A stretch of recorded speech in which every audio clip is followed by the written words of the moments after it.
First things first, welcome back to the channel, y'all. Right here, we have the Revvl 8 Pro for Metro by T-Mobile. You can get it under T-Mobile or you can get it under Metro by T-Mobile. $19 under a new line of service if you have a new line of service and a new number, and you're looking at absolutely free if you're porting. Now, this guy does have 256 gigs internally, Snapdragon 6 Gen 3. Let me correct that real fast. 8 gigs of RAM, 256 gigs internally. You do have 33 watt fast charging and 15 watt wireless charging, so it does have a lot of the features that other phones have, though I do feel like the software experience overall is a little lacking. So is it worth a buy? Sure, it's worth a buy, but there are some major drawbacks and there's some good stuff. We're going to talk a little bit about that in this video right now, and of course I'm going to do a follow-up for you guys to see if I come across any other issues with this device. Timestamps will be in the description. Let's get right into this video. We're going to talk a little bit about gaming. We're going to talk about cameras. We're going to talk about the screen quality. We're going to break everything down so you can understand whether this is actually worth purchasing, because just because something looks good on paper doesn't mean that it's good in real life. Anyway, let's get right to the video.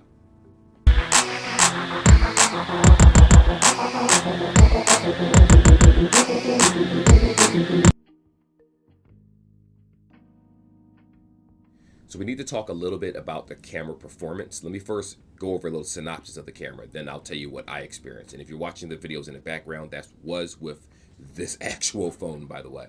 So you have a 50 megapixel main camera, you have a 13 megapixel wide camera, and then you have the 2 megapixel macro. Let's be honest, 2 megapixel macros don't really do anything on these lower tier phones. It's been that way for years. It's not going to change anytime soon.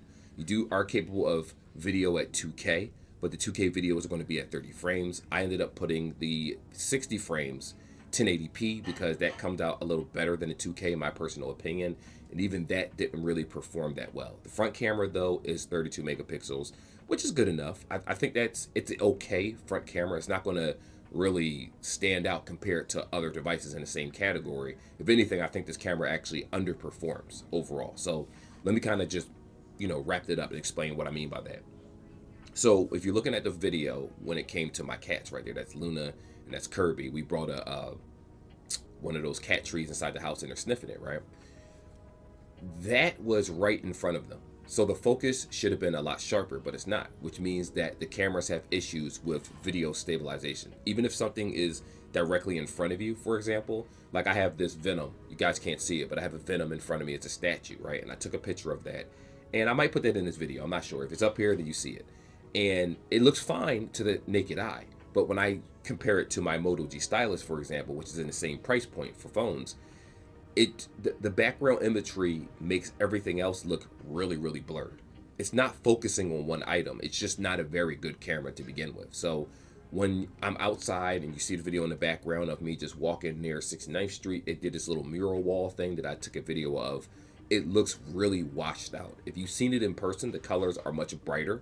The colors are much darker, even with all the rain and stuff going on. You know how stuff fades over time. This camera just makes everything appear brighter than what it needs to be. Whatever you're videoing, it always appears much brighter. So if you happen to do a video and you're reviewing another phone, for example, like I do, and I make the screen bright right here, I unlock it, what ends up happening is that it's like this glare on the screen. It just doesn't really perform very well when it comes to stabilizing objects. So if you're buying this for photography reasons, obviously, if you're a real photographer, you're not going to use a cell phone for that unless it's like an Apple phone or a Samsung or something higher end.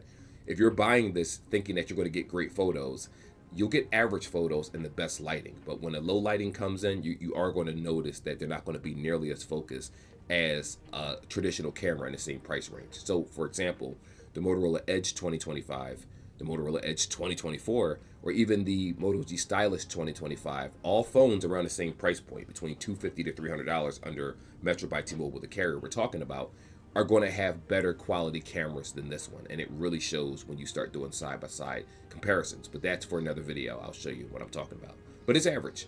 It will work. It will get you to where you need to be. But you are going to be wanting for better photos if you happen to use this camera as a primary shooter. Just gonna be honest. I'm stuttering. Just gonna be honest with you guys. The gaming experience on this device has been really good, surprisingly. As a matter of fact, there's a couple games playing in the background that I tried out. So Call of Duty Mobile was pretty smooth. I did change the graphics from very high to medium. I didn't even bother trying them on very high, primarily because any phone that I use, I always put it on medium because I don't want to stress the processor. The frame rate was on either max or very high. I switched between those two, and the gaming experience was pretty smooth for the most part. When it came to the Resident Evil game, what was it called? Survivor Unit, that worked pretty well too, even though that's more like a turn-based gotcha type game where they want you to kind of sink your money into buying things for the game. But the point is that it did work with current games. And the last one that I tried was Raid Shadow Legends, and that worked pretty well also. If you're looking at the background, you might see a little bit stutter in the video. That's because I was screen recording from the actual phone itself, so you can guys kind of gauge the performance of the device. So again, if you give this phone to a younger person that plays games, or even an older person that likes gaming on the phone, I don't discriminate, like what you like, it will work for you. Another plus is that the phone is 256 gigs storage, so you can download a lot of your regular files. You'll be able to download a lot of games and not have to worry about what to delete. Like most phones are 128, and to be honest with you, 128 is the new 64 gigs. So really most phones need to be 256. So I do appreciate a lot of storage. And again, when it comes to the performance, it didn't really lag, it didn't really freeze or anything like that. I didn't have any issues when playing games, believe it or not. I was able to actually use the touch controls in Call of Duty and shoot just fine. Obviously the screen isn't going to be as fluid as, you know, a higher end AMOLED screen, but it's still good enough for the person that's using it. I suggest it if you're using it for that reason. So the screen is a AMOLED screen, which is surprising, and it's a nice looking screen. Don't get me wrong, for the asking price of this brand, it's not a terrible screen. But at the same time, if we compare this screen to others in the same price category, this is going to underperform. Before we talk about that, let me break down the screen. So you have a 6.8 inch screen, diagonally, I'm just reading the specs, 20:9 aspect ratio, right? Full HD plus 1080p, or 1080, I'm sorry, by 2892 pixels, which means it's 386 for the PPI patrol. The refresh rate is 120 hertz for the refresh rate, and it is an AMOLED screen. So if you go outside with this, to be honest, the maximum brightness for this phone doesn't seem super bright. I'm not sure how the highest in nits goes, but I doubt it's 3000 or anything like that. It just doesn't look like it goes that high compared to my Motorola, device. I'm comparing it to something in the same price category. You do notice that the colors on this they're off. They're very off. They look washed out. The colors on this device look very washed out. When you set wallpapers or if you're scrolling the internet, it looks cheap. Like it looks like the screen is of the lowest quality of AMOLED. Now, what does that result to? Does it interfere with the touch? No, the touch is perfectly fine on this phone. I don't have any issues swiping back and forth, going to applications. If I'm playing the video games, it's not a problem whatsoever. If I'm scrolling my manga and stuff, I don't have any issues with the swipes, so you don't have to worry about that. But you could definitely tell the cheapness of the device. Now, I did come across one issue, which I think is just a manufacturer thing that they do. If you go to the settings of this device, we'll do that while we're talking so I won't forget. They have a feature in display, and it's called smooth display. If you leave that on, that's where the 120 hertz constantly jumps, where it goes from 120 to 90 or whatever the hertz is for this screen. I'm not too sure. There's not much information about this phone, to be honest with you. You can see it jumping. Like if you put it on dark theme, the screen actually blinks in and out. Like it flashes. Like you touch it, the screen will get dark for a moment, and when you untouch it, I'm showing you this in the video right now so you guys are wondering with the dark screen, it actually will get darker as you're swiping it. As soon as you let go, it flickers a little bit, and I don't like that. So if you're sitting on your main screen and you happen to have a full black wallpaper or something, you can actually see the screen flickering going between, I guess, 60 hertz and 120 hertz, and it's annoying. It's extremely annoying. I've never experienced that with any other phone. Most phones, when it goes between 144 hertz, 120, or 120 to 90, or 60 to 120, you don't see this flickering in the background. I actually thought that something was wrong with my screen at first. So when I actually went back to the white theme, I didn't have that issue anymore. So if you're using a black theme, like the black to darken everything, because it's easier on the eyes, you're going to notice that flash in every single menu that you're in. Every time you pick up your phone and swipe or do something with it, you're going to notice it. If you have it in the white theme, you're not going to notice it as much. Apparently your phone's not broken. So don't be afraid if you notice that flashing thing. You can turn it off or keep it on the white background, which I shouldn't have to do that. Like years and years of using phones, I never came across an issue like this. But of course, I haven't used a Revvl phone in many years, so maybe they're the only ones that had this problem. But again, if you're using this phone every day for swiping and just using it every day, answering phone calls, doing text messages and stuff, I don't feel like it fails in that regard. You'll be fine, but you are going to just notice some subtle features. Like if you're coming from a Motorola or an Apple device or a Samsung device, not even a super high-end phone, you're just going to notice that quality of life features from animations and stuff. Just it feels very, very cheap, the software that they use in this phone, and it shows. Like Revvl, they should step up their software and make it a much better experience like OnePlus and all the other brands. That's all I'm saying. But the screen, it still works. It works. So what I will say about the speaker is that it does get very, very loud. As a matter of fact, I'm going to give you a sound sample right now. I'm going to play it, show you that I'm playing it, and I'm going to kind of put it away from the microphone so you can see how loud it is, because the mic is about a couple feet away from my face. So here we go.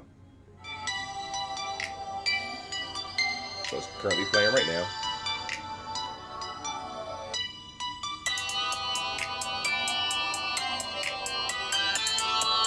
Closer to the mic. Away from the mic. It's loud. This is a very loud speaker. If you are playing videos and movies out loud, you're probably going to like the speaker. Does it sound as good as a higher end phone? No. And I'm not trying to compare it to one, but the sheer volume of the speaker is pretty decent. The only negative I'm going to say, and I got to mention this, is that this doesn't have Dolby Atmos installed into the phone. So the Motorola G Stylus, though, or the Motorola Edge, which is slightly more expensive, this is only a $10 difference in price. The Motorola Edge is $50, like a $40 difference, $299. So you're still paying around that $300 price point, right? Just to compare it to this guy right here. They're built in with Dolby Atmos. And when you turn that on and you're using your earbuds or headphones and stuff like that, it not only enhances the sound around you, but it also makes the maximum volume a little bit louder.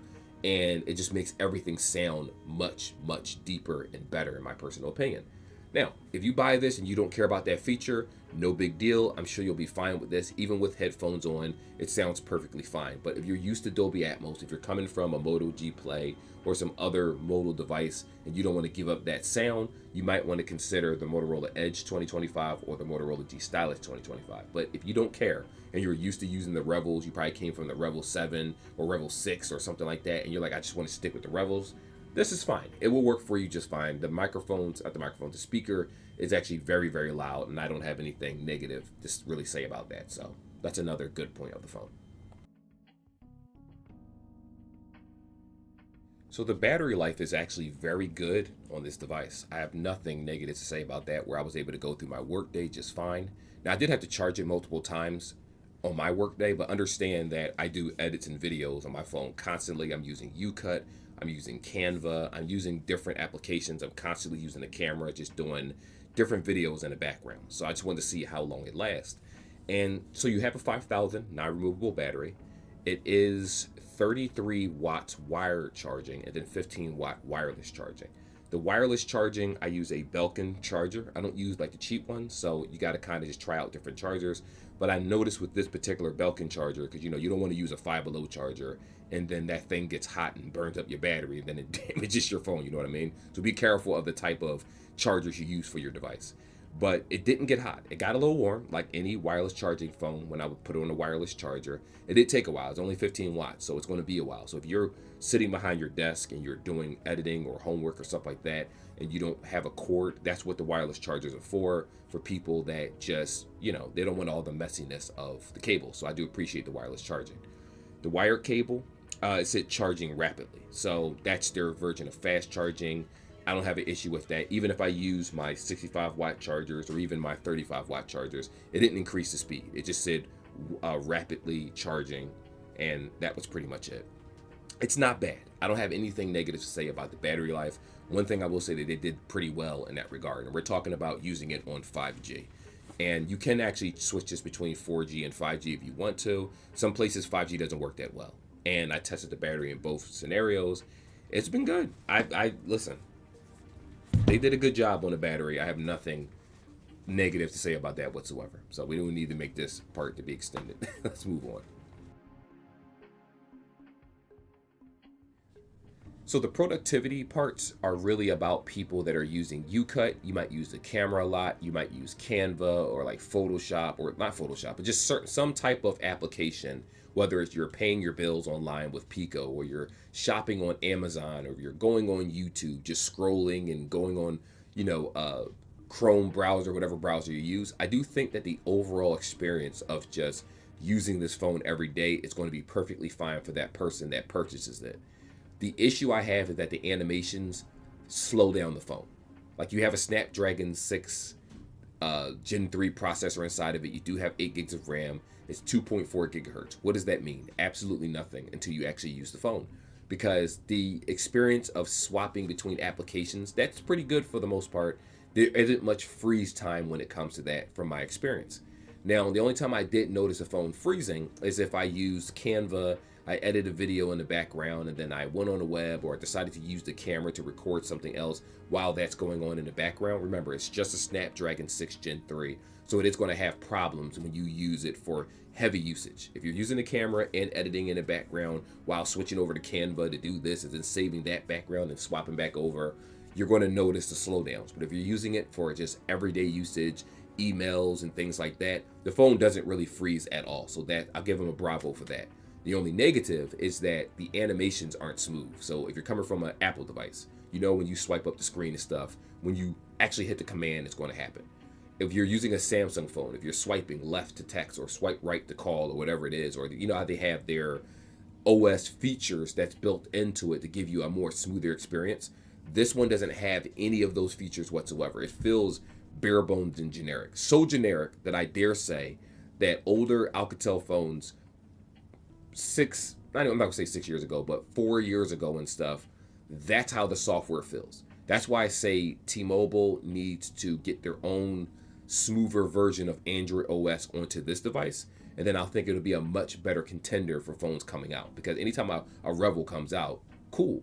But we both know the Motorola devices tend to be better. We both know that the other devices they release on the platform tend to be, like the Samsung and stuff, tend to operate better than the Revvl devices. They need to work on the software, and I think it'll be something to be reckoned with over time. But again, if you're just an average person and you don't really care, you just want it to work, this phone will probably work for you just fine. But at this price point, you can get something better. That's the point that I'm making.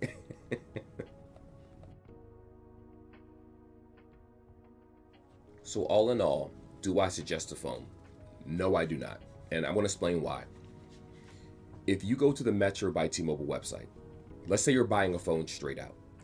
The Revvls is only sold under 2 carriers, from my understanding. T-Mobile, because they own it, and then it goes to Metro by T-Mobile, right? You have the Motorola Edge 2025 for $299. Same internal memory, Snapdragon 7 processor, better camera, faster charging. It's going to be an overall better experience in general. Even though it's a POLED instead of AMOLED, it's still a better screen in general. You have the Dolby Atmos. You have the stuff the features that I mentioned that were missing on this. You're going to get a better overall OS experience. On top of that, you're going to get years of software updates, at least 2 years or so of software OS updates, and then like 3 years worth of software updates. It takes a while for Motorola to drop them. They drop the ball with that all the time, but at least it's available if you decide to stick with that phone. For $259, you can get the Motorola G Stylus. Now, the Edge my wife has, so I'm not going to show you right now. My wife has the phone. She uses it. This phone, even though it comes in 128 gigs, it does have the stylus built in and all the other features that I talked about before. It has a better camera, plainly, a much better camera than the Revvl. It has a much better AMOLED screen. It's better to touch. It's more responsive. I think that's also a better phone than this Revvl phone right here. And that's $259. Now, let's say you're porting, right? All the phones I mentioned are absolutely free if you port.